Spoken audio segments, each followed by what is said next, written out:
How's it going, everybody, and welcome to the 2022 Silver and Gold Promotion Red Star Guide video. Now, that was a bit of a mouthful. Anyways, as we move forward and through patch 5.9, I want to talk about some of the more impactful Red Star upgrades that I think you can do right now. And this may obviously vary depending on your own roster, but hopefully by the end of this, you can start thinking about the types of characters that you want to upgrade and what you should be considering before you make these choices. I know that not everyone can be lucky in their Red Star pulls in this glorified slot machine process, but we are getting a decent amount of at least silver promo credits so that you can make some of these upgrade decisions yourself. When it comes to 6 red or higher and gold promos, it's a little bit trickier because while it costs a lot more to do this, and I'm definitely more conservative when it comes to spending them. But we're going to be talking about all of that and more in this video, so without further ado, let's get this show on the road.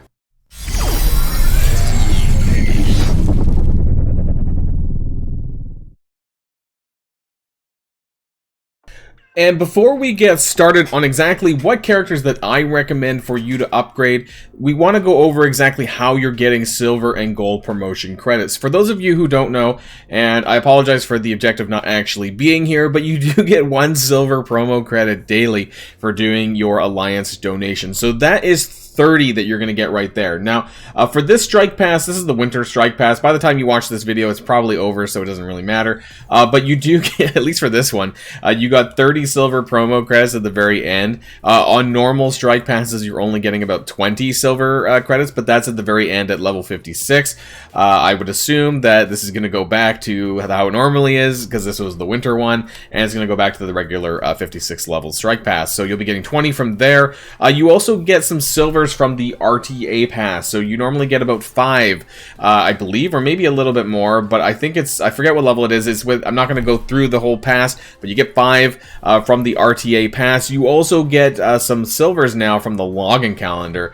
I guess it's not new, but anyways, it's here for the month of January, and you get this 25 on day 27. So this one's pretty good as well. And for those of you who are still collecting the 2022 Welcome Wagon, you notice that in various login calendars and various events and milestones that you do get additional silver and gold promotion credits this way. But as far as like predictable monthly income, you're getting roughly around 140 to 150, depending on your tier in Chaos Theory, which is where you're going to get the majority of your gold promotion credits. There's not a lot of ways to farm gold promo credits outside of random, calendars that you might get, random milestones maybe, and just Chaos Theory, and that's really about it. But in this one here, we happen to get an extra 70, which is nice because that's almost half of a 4 Red Star upgrade.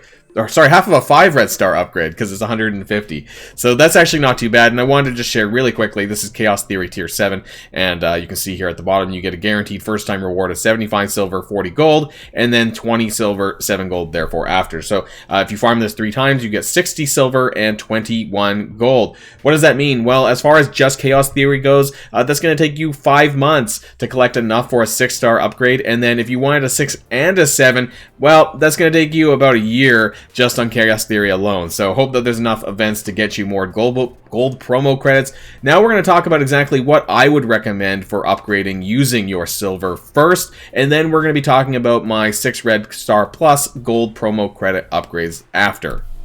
Okay, so starting this part off, I do have to say that one of the most important things that you can do with your Red Star upgrades, in my opinion, is by putting it on your arena team. Now, in this regard, because obviously what you're looking at is Cersei and Icarus with the speed meta, please don't do it on like Cable and Emma or anything like this.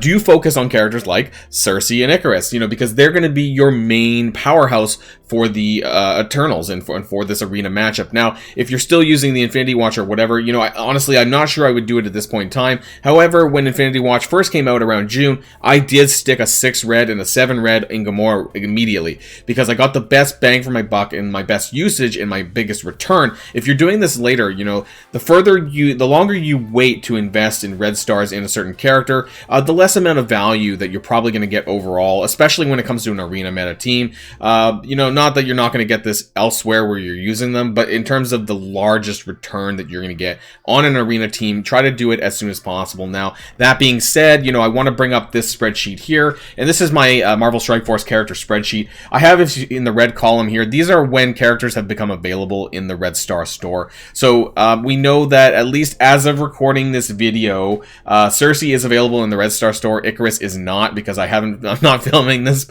I'm filming this before January 6th. I'm not exactly sure when this video is going to go out, but he will be available come the 6th of January. So I would look out for him or her or both of them by this point, and those are probably your best bang for your buck for arena character upgrades first. Whether that's silver, whether that's gold, upgrade them as far as you can, and honestly, I don't think you're going to go wrong with that. Also, the Eternals are just frankly crazy everywhere that you can use them. So I would put them as the definitely highest characters that you should be upgrading, both on silver to 5 red and to 6 star. If you have the yellows, do that. And that's one thing I want to point out really quickly before we look at anything else, is that don't upgrade characters if you don't have the yellows for them, because it's highly possible that you could either get lucky or maybe unlucky by pulling it, without, say you're pulling for another character, say you're pulling for T'Challa Star-Lord later down the line, or Spider-Punk or whoever, and you happen to get, that upgrade that you were looking for before you get the yellow stars.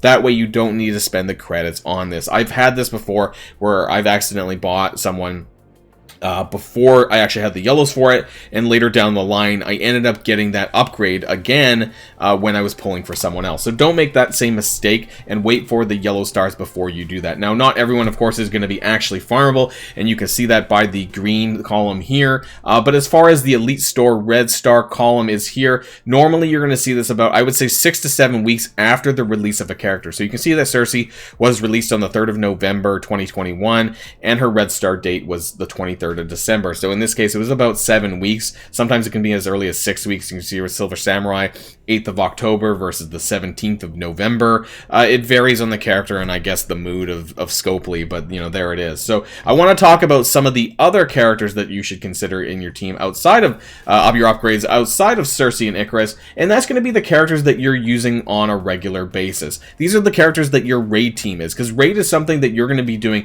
every single day. And for the purposes of this, I'm going to be organizing my roster by red stars, because this is going to show everything off. Now, a lot of my top upgrades have been whether it's 6, whether it's 5, all of these are characters that, I have been using on the regular. So I'll tell you some of the characters that I've actually upgraded myself over like the last year or so. And, even in the 6s, that's like characters like, actually Silver Surfer was a pull, so I didn't upgrade that. But Symbiote Spider-Man, I did. Doc Ock, I did do that. Thanos, I was lucky and I pulled that way back in the day when the Black Order was big. Venom was also a pull, but things that I did do, Black Bolt back in the day, Phoenix was a pull. I upgrade. There's not a lot of 6s, admittedly, that I did upgrade myself. The biggest ones I can tell you right now, Gamora was to 7, like I mentioned earlier. Doc Ock, Symbiote Spider-Man. I think these are the only ones I actually upgraded with my gold promo specifically. But when it comes to 4 and 5 red upgrades, you can be a lot more flexible with this, because I think that it's there and it's okay to do that. We're getting enough silver promos at the end of the day that you should be focusing on all of your major Doom Raid characters, in my opinion, from most popular or most important to least popular. And for this is going to vary, and I can do this from each of the origins. We can start with skill with Secret Avengers, for example, and some of the characters that I would recommend that you upgrade. It depends on which one you're using as well, because some of the skill vary slightly. If you're using Shang-Chi, honestly, I'm going to get a 5 red upgrade for Shang-Chi because I think that is worth it. But characters, in the Secret Avengers team anyways, the first without a doubt is Cap Sam when possible, and actually he's probably going to be a very strong contender for me to be a 6 red upgrade as well, because of his stat growth and what he does for the team. I tend to favor characters that are actually really strong healers that do more than just healing. In this case, Maria Hill actually has damage skills rather, on each of her abilities, both her special and her ultimate, and it does impact the damage of the summons as well. So Maria Hill is also another good contender for a 6 red upgrade, but definitely without a doubt a 5 red. So if we're talking about Secret Avengers standalone, my upgrade, in my opinion, I would probably actually get Maria Hill first, Cap Sam second, and then, Sharon if you want to. If you have a lot of silver promos sitting around, why not? But I wouldn't get a 6 red for Sharon. That being said, Kestrel, very, very, very strong chance, strong contender here. If you can get a 6 yellow for Kestrel, do it. Get that 6 red. But you know, because she's unfarmable, I'll probably end up leaving, unless I happen to get those extra 38 shards, then, you know, this is probably as far as I'm going to be taking her. That being said, I think, you, like I said, you can be very, very flexible with your upgrades, with silvers especially, all the way up to 5, because you're going to be getting a lot. Whether or not it's just your monthly income from, you know, all the things that I mentioned in the beginning, or, you know, for means of milestone events and other ways to get it, login calendars and so on. So in terms of your mutant, or not mutant character, let's go from skill to mystic. This is where things get a bit dicey, because there's so many strong characters. But like I said in the beginning, I would really focus on your Icarus and your Cersei first. My Cersei, I don't even know where the hell my Cersei is, but she has a 6 red. I don't know, why is this filtered this way? I don't quite understand that. By red stars. Oh, because I only have 4. But I do have a 6 red. I got lucky, and I pulled a 6 red on Cersei, but I'm only at technically 4 yellow, 4 red. But these are some of the characters. Cloak and Dagger, I would love to do that. But as far as unfarmability goes, that's the problem, is that a lot of the characters that you want to upgrade in this game is going to be hidden behind the fact that they can't be farmable. So there's tons of characters that I would upgrade without a doubt, you know, immediately. Characters like Cloak and Dagger, characters like Cersei and Icarus, characters like Deathpool. You know, if you got lucky and you got 5 red on Deathpool, great. If you got 6 yellow on Deathpool, great, do that, you know. But, you know, these are the most impactful Doom Raid characters that you're going to want to do. And actually, for that matter, I might as well just bring up my my infographic, and this might really just help you think about this a lot quicker. So this is my patch 5.8 tier list infographic. Now, some people might be thinking, well, Boilon, why don't you do a red star promo upgrade infographic? And honestly, I just don't think it's all that helpful, because I don't think that, you know, it really varies from player to player, from roster to roster, and I don't think that I could honestly make a list that appropriately, you know, considers a lot of these different aspects. So some of the stuff you've already heard me talk about, and really it comes down to how much are you using these characters. And for the characters that you're especially going into maybe even 6 red territory, there's like almost nobody that I would take to 7 red, because it's too expensive to do. The only exception that I made for 7 red upgrades was Gamora. And that's because she is an old character that was available at the 7 yellow area. Now, if a new character comes out, a new rework happens that happens to be very arena meta, then go for it. Like another Gamora. If another Gamora happens with an existing character, then go for that 7 red. Because you're going to get the most bang for your buck for someone who is readily available that you can upgrade right away. But aside from that, there is like nobody in the game, you know, aside from maybe like Cersei and Icarus. Probably Icarus, actually. If I had a 7 yellow, I would definitely recommend you buying that 7 red for him. But the thing is that most of these characters just aren't farmable, or by the time they become farmable, you know, there's bigger and better things. And that's the problem when it comes to the red star upgrades, is that it's the farmability. It's how late the farmability is. Now, for those of you who are whales and krakens who have the the yellow stars available to do it, then that's great. You know, Icarus would probably be my top choice for a 7 red upgrade without a doubt at this time. However, for everyone else, you know, I think 5 is very a comfortable space to be in, because I think it's easy to do. It's there's lots of silvers coming out in the game, and so a lot of these are characters that I'd already talked about. Now, with regards to some of the other teams, you know, when it comes to mutants, you know, I would probably focus on your Bishop and Beast. I would probably get, you know, if you want to get a 6 red even on Bishop or Beast, I would do that. You know, I don't know if Jubilee actually needs that 6 red, but Bishop and Beast, a lot of the healer characters and the heavy damage hitters probably are the characters that want it the most. And I say probably because this is going to be varying depending on what kind of content you do and what you're doing on the daily. But for me, you know, I really do like getting upgrades for healer characters that have potential damage attacks. Beast is not as strong of a pick as Maria Hill, in my opinion, who is a slightly better character, also a newer character, but she is a lot stronger in that regard as well, because she's getting more out of her red stars than Beast is. But, you know, Cloak and Dagger and Deathpool, all of these characters are worth the 5 red. If I had to choose one of them for a 6 red, you know, it would be a toss-up really for me between Dagger and Cloak, because they're both really, really good. Now, you heard me talk about the Gamora situation, and we kind of have the Web Warriors going on here, and they are readily available, but I would not take them to 7 red. I probably wouldn't even 6 red them, but I would take them up to 5 red. So whether I take a character up to 5 or 6, I am very conservative about this, and I kind of want to just share sort of what I have going on in my game, and just to give you an idea on like what I'm doing. So I have a lot of silver promos in my game. I have 700. Actually, for that matter, I have a lot of gold promos. I have 451. I've been saving this up for a very, very long time, because I'm very conservative when it comes to my 6 and 7 red star upgrades.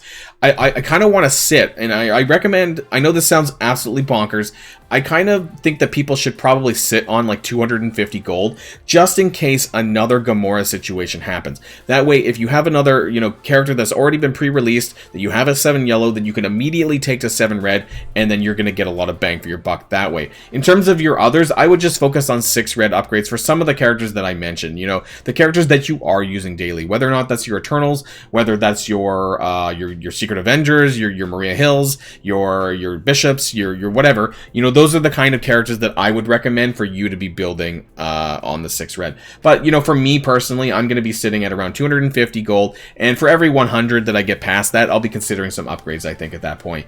For my silvers, I either got really, really lucky in my pulls, or I just don't have a lot to buy, or I don't have the yellows. A lot of the instances is that I don't have the 5 yellow in order to buy the 5 red, and that's where a lot of the problems in this breaks down, and why I'm not having an infographic on the best characters to build, because I just think that there's a lot of things to take into consideration here in terms of what you should be doing. But without a doubt, you know, the characters that you should be taking to 5... Actually, there's a Maria Hill there. You know what? I have 6 red, right? 6 yellow, let's buy that. You know, this is the first upgrade that I've bought in the gold promos in a very long time. Probably since Gamora, actually. I don't think I've bought anyone since then. That's great. Let's take a look and see what kind of upgrades we got there with regards to stats, because, you know, this is exciting. This is actually the first time, and I have to refocus my roster here. There we go, to find her. This is my first upgrade in some time, and then I did that because I think it's worth it. Now, whether or not you think it's worth it, that's entirely up to you, but wow, this was actually very exciting and very entertaining for me, because I haven't actually bought a 6 red in God knows how long, because most of the characters who you're going to want to upgrade, like I said, just aren't farmable. You know, Shang-Chi's not even farmable. I just happened to get really lucky in a Mega Orb, I think. I don't know how I got that. I don't know. The 100 shards for Christmas, that's where I got it. So Shang-Chi's going to be my next 5 red upgrade, you know, and then otherwise I have a lot of the ones that, you know, I don't have a 5 red Scarlet Spider, but who knows how long it's going to be before I even get 5 yellow, whether or not it's going to be farmable, you know, and these kind of considerations, right? Like, so many characters go 6+ months before they're farmable, and it just, like, it kind of ruins the fun out of red stars, and that's half the reason why my red stars have been stacking up, because the characters that I do want to put it into, that I just can't do. And that's what's the crazy part of it is that, you know, I just happened to get a 5 yellow cloak, and I already had a 5 red cloak, but for a lot of the characters who are sitting at 4 red, I just, like, they're not farmable. A lot of them aren't farmable, so that's part of the problem as well. Maybe this didn't actually end up solving a lot of people's questions, because this is not a direct guide telling you exactly what you should be doing. But there's a lot of other considerations that you should take into account when you decide to upgrade them into the red. But the biggest one is daily use. So arena, raids, those are definitely the characters that you're going to get the biggest bang for your buck out of, and those are the characters that you should be considering. Now, in terms of who that is, if you're unaware of who that should be, you know, feel free to consult my infographics, feel free to consult any of my videos that I recommend some of the top characters in the game. These are the ones that you're going to be using daily and the ones that you should get your red stars for. So yeah, I hope that in a weird convoluted way, some of this was helpful, and maybe I'll consider a different attempt the next time. But until next time, stay safe and healthy, and I'll see you all later. Boilon signing out.